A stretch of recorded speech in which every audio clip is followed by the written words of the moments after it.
our son, daughter-in-law, and grandbaby Lucy's. We're watching her this weekend while our kids get some much-needed R&R. So many of you are familiar with the tapestry that we did for them as a housewarming gift when they bought the property a couple of years ago. It is now 9 months old. And Claremont is 9B, which is a skosh hostel. It can get a little chilly, it can get a little hot, get a little windy. It's that the weather is a little more aggressive here than it is where we live in the land of milk and honey in Chula Vista, California. We are about two and a half hours southeast of this location. So I was, I wasn't terribly concerned about anything I chose because I had had plenty of experience doing installations up here in LA, Orange, and Ventura counties. But every microclimate is a new experience. So I brought in a lot of plants and I planted this garden out very densely, thinking that we would suffer some losses. We did a couple little things, but nothing big. I mean, everything for the most part is really thriving. This area right here just is amazing. I mean, between the sunburst aeonium, the aeonium kiwi, these kalanchoe, and the millii, the mangave jaguar right here, this beautiful aloe ferox, and then all my understory plants. My Dudleya bretonii that I put in are doing fantastic in this garden.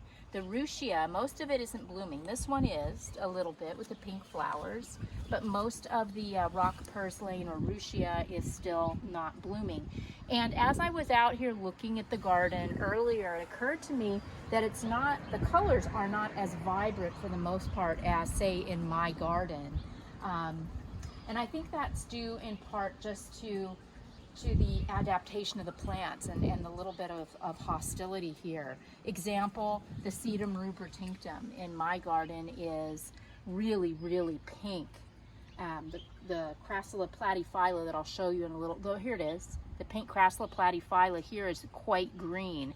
And I do want I want to talk to Greg about turning the irrigation down a skosh here too, because I think that might be part of the issue. This might be a little too saturated. This agave attenuata ray of light is giving me life though. Check that out. I was very concerned about some of these plants because temperatures dipped down here this past winter, touched freezing a couple of times. But as I said, for the most part, everything, is really thriving. I'm very, very pleased with the Portulacaria minima. It stays so nice and small and compact, and really, I haven't had to cut anything back in this garden yet at all. Now I will. In another year or so, there's going to have to be some decisions made for sure. But for now, we are just absolutely enjoying it as everything just sort of dials itself in and figures it out. Look at this snowflake euphorbia, Harita. Look at that. That is insanely beautiful. And right next to it here, this is a little aloe starry night. And it's beautiful in its own right too, but if it came down to choosing, I would move this one for sure, because I really want this. This little euphorbia snowflake, it grows this way. See that little tiny new piece of growth and the little growth here and here, and it'll just spread and get wider and wider, and then these will slowly get taller and taller, and I'm gonna keep moving things around for this and letting it own this space.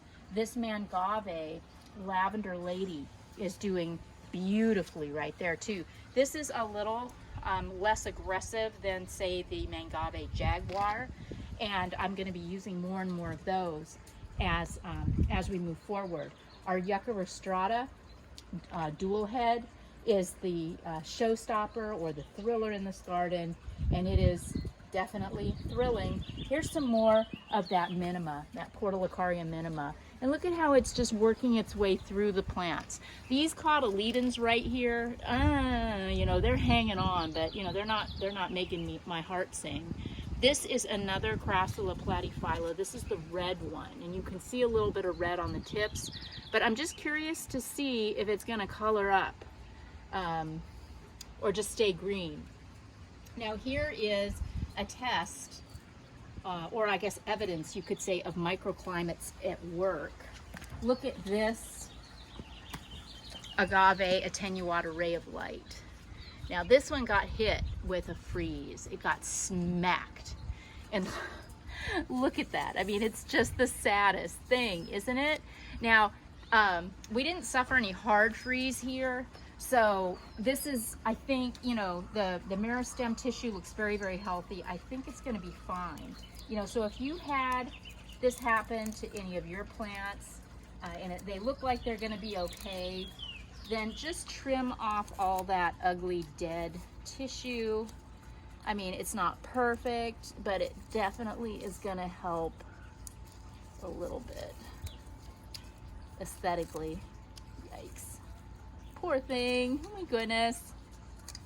And you know what? If this happens again next year, maybe we will move this plant elsewhere. This is clearly, you know, an exposed spot. But then again, it might have been transitory, and all may be well next time. Leaves from the sycamores, half a mile down. Yikes. Okay. And the Aloe Brevifolia, this little cutie right here, this little compact aloe, is really doing well in this garden. I'm really happy with that. And right next door is Aloe Blue Elf.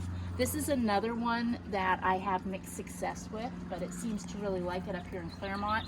See the difference between a bloom, well, obviously a bloom that's spent and one that isn't. The spent blooms can be removed on the aloes. You can wait for them to turn brown, or you can just take them, you know, when they're done flowering, like I'm doing right now.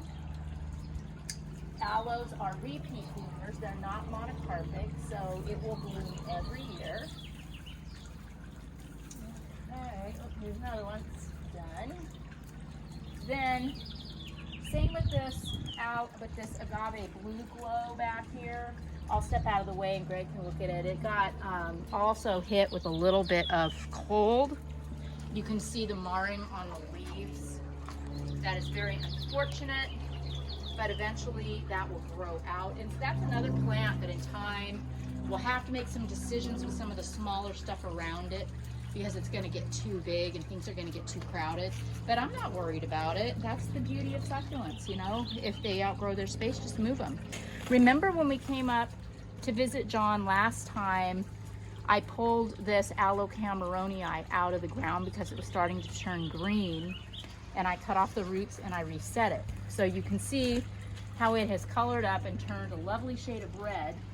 Let's just take a peek and see what's happening underneath. Yeah, see, it's starting to root again. And this tissue is firm, so it didn't rot. And that's what I love about Cameronii, is they are really, really tough. I'm gonna go ahead and take off these leaves that are clearly done. Well, I've got it upside down. Okay, then take my multi-tool, dig out a little more for it, loosen up that soil a tittle, and just set it back down in the ground. There we go. There you go, Cameronii. Yeah, here's a cotyledon. Definitely riding the struggle bus a little bit. It's a little, I think the soil's a little too wet, and it feels like it's barely hanging on to me. Same with the Kalanchoe Bayerensis here. Just, it's a little wet, but we'll dial it in. Here's another Dudleya Frettonii. Beautiful, beautiful color. And you know, the Echeveria are trying to hold on to their purple. The Sunburst Aeonium, you know, are clearly stealing the show in this garden now. They're giving us color for days. And this giant Echeveria gibiflora, so pretty. And the Echeveria Elegans right here. I've got these popped in all over. I can't get Echeveria Elegans or Mexican Snowball in San Diego at my wholesalers. These were actually here in the garden in pots, and I pulled them in over here, and they are doing really, really well. They're kind of tucked up under everything, because you know these Aeonium sunbursts are at their height of gorgeousness right now because it's still, you know, cool.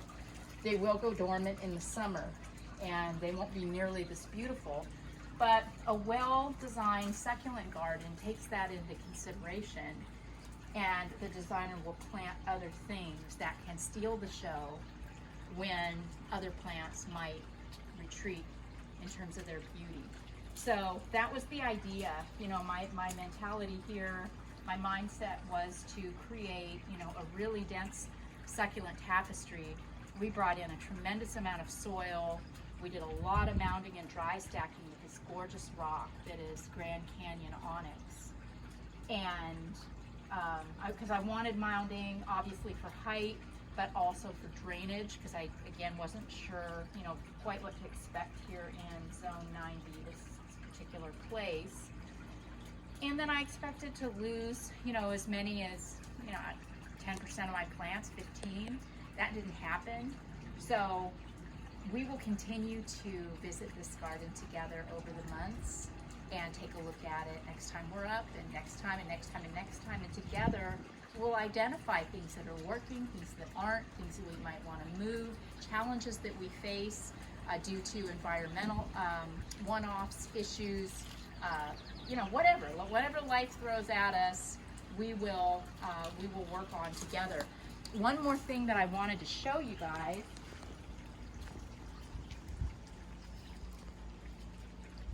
Over here. Oh my gosh, this isn't what I wanted to show you, but you've got to see it. This corner, I mean, really, look at this. So we've got this gorgeous stand of Aeonium sunburst, these phenomenal Dudleya Bretonii right here, and then this Aloe nobilis, and this is a Crassula undulata, and then a very happy Millii Ready Red. This cotyledon is much happier in keeping its red margins. Here's a Kalanchoe Bayorensis here, and the Starry Night Aloe, and the Ray of Light Agave, and this is just a happy family. This is a functional family right here, and as it moves through, we have some, you know, spots and areas that might be struggle busing it, but this, oh, that's money. Okay, but this is what I wanted to show you. Any of you that might have a similar situation, the dreaded driveway cutout. No, the builder didn't think to run irrigation over here. There's footings. You just can't figure it out. My answer is succulents. This is xeriscaped. There's no irrigation, and my son is a television editor. My daughter-in-law is an emergency room physician. They have a 2-year-old. They do not have time to come out here and water. So I thought I'd give this a shot. I tried Aeonium sunburst, Dudleya Bretonii, and a couple little aloes. This is Blue Elf, and this is Nobilis over here. And I did, every time I come up, I throw some water on the aloes, because surprisingly, the sunburst always looks great, no matter the time of year, because this does get some protection. This is a little shady here, but these aloes always look like they're thirsty, and you can tell because they kind of close up on themselves. They're not open like this. They're tight and closed and self-protecting. That's one way you can tell that maybe a little water would be of benefit. So yeah, I give those a little drink, and it makes my heart happy to do that. But yeah, I mean, every time. And then over here under the crepe myrtle tree, these little seed pods, ugh. I must have picked 10,000 of these out of my tapestry this morning when I was out here doing a little basic grooming. We did use a Cali Gold 3/8, thank God. You can't really see these because there's still a bunch down there against the house that I didn't get, but you can't really see them because of the light colored rock. So, you know, that was a win. But this, I can't take any credit for. I think this all was here when they moved in. We have an Aeonium haworthii, a little alyssum, and this is Calendrinia spectabalis. This is Greg's favorite. And this time of year it gets those wonderful pendanty, pink flowers. And yeah, and then I've got over here, I did put this in, struggling, but I put in a little neon, Echeveria neon breakers right here, just for funsies. And it's not the happiest because it's not really getting big. It's just sort of sitting there and pouting, but it's alive. So that's kind of pretty, right? Kind of wild and woolly and pretty. So get out there, guys. Get out in your garden, have some fun, get down on your hands and knees, get your hands in the dirt, and don't worry about all of it. Just focus on what you can do in the moment. This has been Laura Eubanks of Design for Serenity, reporting from Claremont with an E, and your succulent tip of the day. Bye, guys.